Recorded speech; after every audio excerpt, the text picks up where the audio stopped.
M9 9mm pistol replaced the M1911 45 ACP for the U.S. military in 1985 as their service sidearm. But in January 2017, the Army just announced it's adopting the SIG P320, which is a very modular pistol, and this will be the XM17.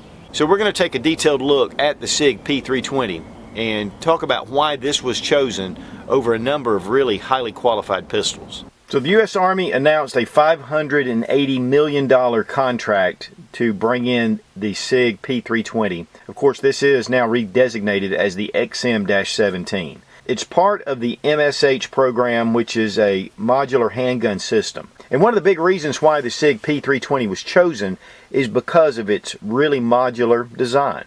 It's a highly modular pistol. I did a review on this recently on the compact, which this is the compact version. They also have, of course, the full-size version. Now, the full-size version is the one that the Army is going with 280,000 units over a 10-year period.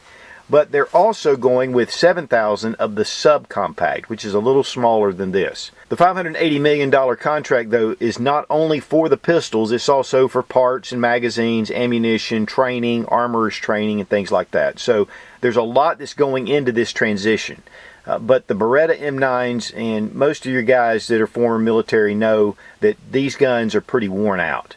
Your Beretta M9s, they're great pistols, but as far as in the field, they have really seen a lot of action, and it's about time. In fact, there's so many new modern designs out there that it's been a while. Of course, one of the big things is these pistols, once they're chosen, they serve for decades. And so really going through a major process with these guns is important. One of the big things with the Beretta was that, when they were first introduced, they had some slide cracking and had something to do with some of the metallurgy, and there were some issues that went with that up front. I mean, right up at the beginning. So, the U.S. Army wants to make sure that they're coming in with a pistol that is solid. And of course, SIG is just legendary for its real high quality. But there was some surprise that the SIG P320 was chosen over the Glock. And one of the reasons is because the U.S. Marine Corps, at least in some of their Special Forces units, had adopted the Glock 19. Along with other, I believe it was also the U.S. Army Rangers and some others had went ahead and adopted the 19. Plus, this pistol already serves in a number of Special Forces and Spec Op units all over the world. So this has been approved for use in the U.S. military, but as far as the U.S. Army goes, its official sidearm is the P320. One of the big things about this pistol, of course, is the modularity. So first thing we're going to do is make sure the gun is unloaded, empty magazine, and the chamber's empty. So we're going to go ahead and disassemble this gun. I'm going to show you what makes it so modular. We're going to bring the slide back, take your takedown lever, bring it down, and then release the slide. As you noticed, I didn't have to pull the trigger. This is, of course, your barrel and your recoil spring guide rod, which is typical for most of your handguns, or modern handguns. Now this is the big difference. You pull out your takedown lever, and it has to get past the detent, and then we just pull out on this unit. This is what's considered the gun. The rest of these are just parts. And of course, this traditionally has been known as your frame. But with the SIG design, you've got a very modular unit. What makes this so unique? Just in the fact that if you have problems with your gun, you could switch this out very easily. But what really makes this unique is I can change different grip frames. This is called the grip shell. This is the compact version, but there's a subcompact, of course, which is smaller. Then there's the carry model, which just has a longer grip. And then there's the full size, which has a longer grip and a longer extension at the front. With that, there are kits available already from SIG where you can replace this whole assembly with your subcompact, your full size, or of course here the compact. But not only that, we can change calibers. We can go to 40 caliber or 357 SIG. And that's one of the reasons why the U.S. military was looking at maybe going away from the 9mm into maybe a 40 caliber. So this still gives them the option.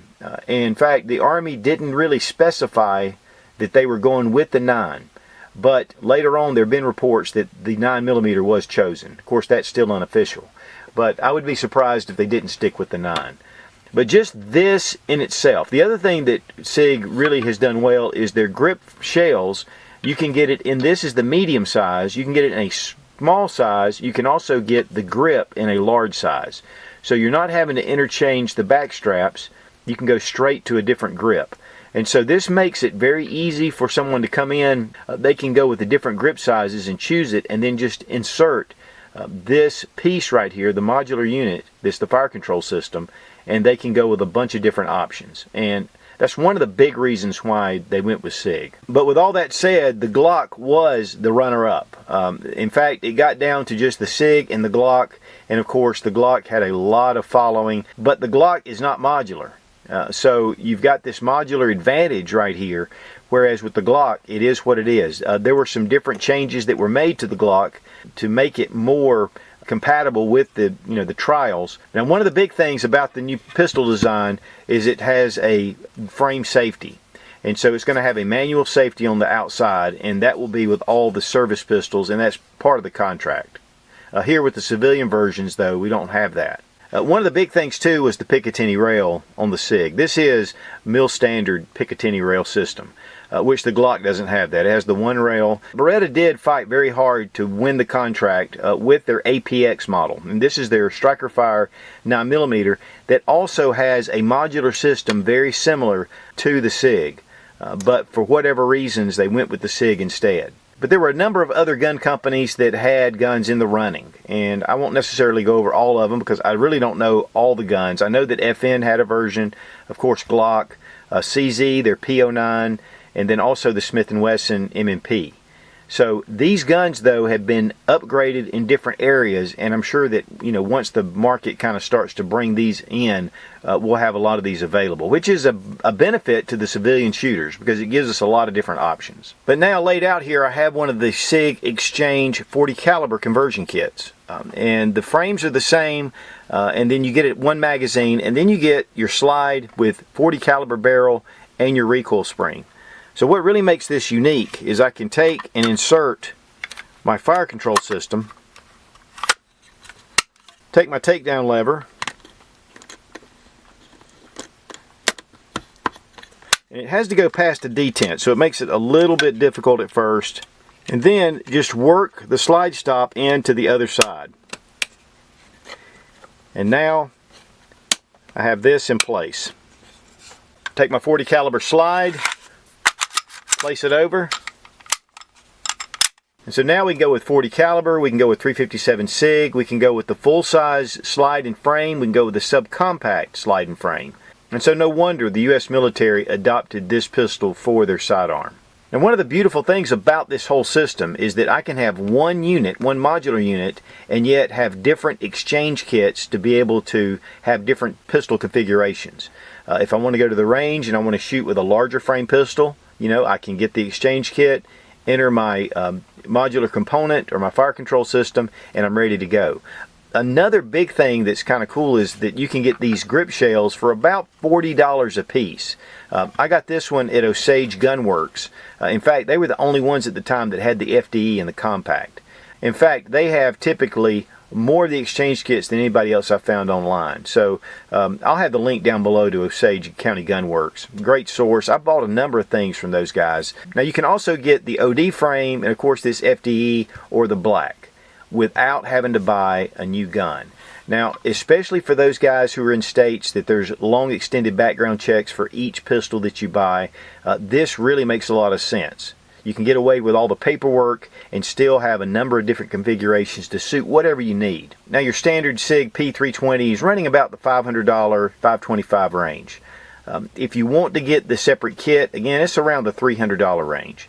A lot of guys I've noticed in other reviews have talked about, you might as well go ahead and buy a new gun. But it's still $200 less just to pick up the kit, and which gives you a lot of money for ammunition. Now the P320 compact holds 15 in 1. Your full-size P320 is 17 in 1. Subcompact is 12, and that's all in 9mm. Of course, 40 is usually a couple of rounds less.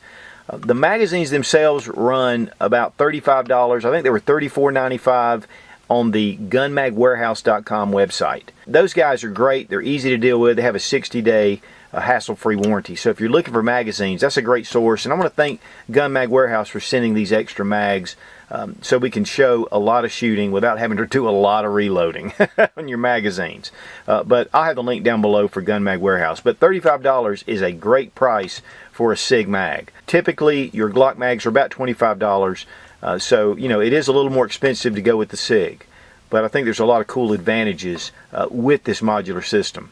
Now, SIG also offers the P320 in the RX model, which is more geared toward competitive shooting, IPSC and things like that. And so one of the things that it offers is a slide cut here for an RMR, which makes it really nice. RMRs are really becoming popular on your handgun. It's really great for quick target acquisition. But of course, if you like the standard model, these things are great as well. So while I've always loved the refinement and the smoothness of the Beretta M9 or 92FS with the new XM17 or the SIG P320, it's going to be a great modular option and really modernize the U.S. Army for its sidearm program. And guys, if you're interested in a SIG P320, you better get it now, because these things are going to be hard to come by coming up once these contracts really start. Plus, you know, civilians just knowing that this is going to be the new military sidearm, these things are going to sell like crazy. So I want to congratulate Sig Sauer on winning the military contract for the U.S. Army, and also for bringing a really cool pistol design to the U.S. civilian market. And I also want to congratulate the U.S. Army for finally making a choice on their new service sidearm. Be strong, be of good courage. God bless America, long live the Republic.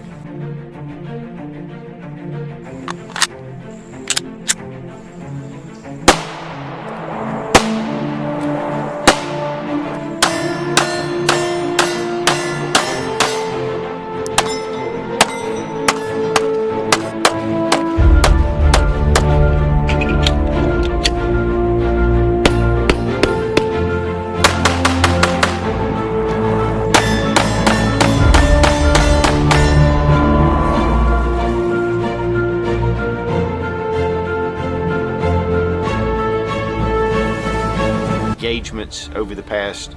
The Beretta M9 9mm pistol replaced the Glock and has served in a number of different engagements from as its now current service sidearm.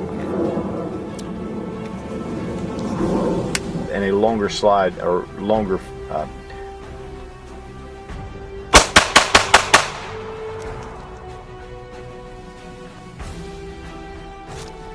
Oh yeah, baby. So am I tactical or what?